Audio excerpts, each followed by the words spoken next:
My name is William Oloo Janak. I'm the National Chairman of the Kenya Correspondence Association. I've also just been elected as the Secretary of the Congress of African Journalists. So it means that at the Kenyan level, we have representation at the continental level.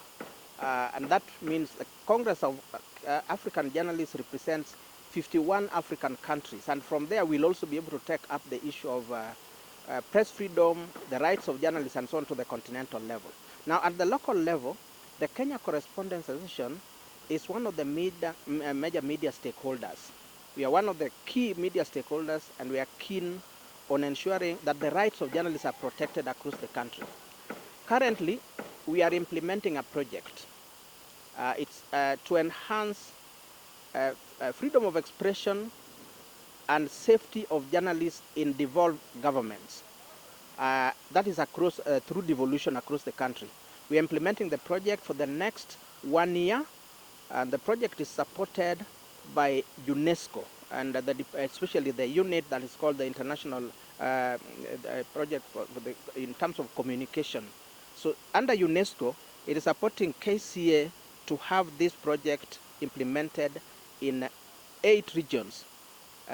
Bungoma, Nyanza, Kisumu, Kitale, Nakuru, Meru, Nyeri, Kitui, and Mombasa.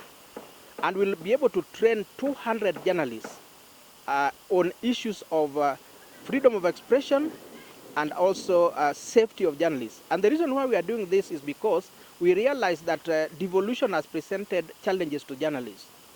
There are more news and opportunities at the county level, but increasingly also, there are also challenges regarding the access to information and freedom of expression, and much more, the safety of journalists. So under this project, we are engaging the county governments and the journalists based in those counties and in the regions to ensure that there's discussion about the need to work together. And working together here means that it is facilitating freedom of expression and information to the public, and also ensuring that the county governments give journalists the opportunity to do their work in line with the Constitution. Article 34 of the Constitution guarantees media freedom. Now, media freedom, as guaranteed under that Constitution, must be practiced not only at the national level, but also at the local level. So we want to call on the county governments across Kenya and the national government that they must respect the Constitution in terms of adhering to Article 34. And of course, we have subsidiary laws that allow journalists to operate. So we'd like a situation where, even as we call on journalists to be ethical, we call on journalists to find the information that they need to serve the public.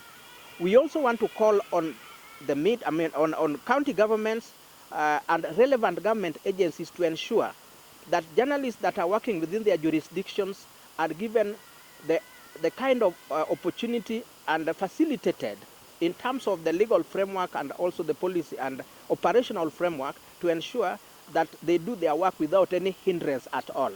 We have had situations in different countries where some members of the media, journalists, are barred from getting into the assembly. Some members cannot access information from government offices. We are saying that we'll be able to engage with the county governments and other relevant government departments to ensure that this changes. We also want to call on security agencies, because this has happened in some counties where we find that the police either do not investigate attacks against journalists, or what they also do is to ensure, or themselves attack journalists, or they do not apprehend the people who attack journalists. We want this to change. So it's an engagement that is going to continue. One of the most critical things we are doing around devolution now, many journalists have suffered around devolution. From March up to now, we have about 70 journalists who have been affected by COVID in terms of either being in isolation or being diagnosed as COVID positive.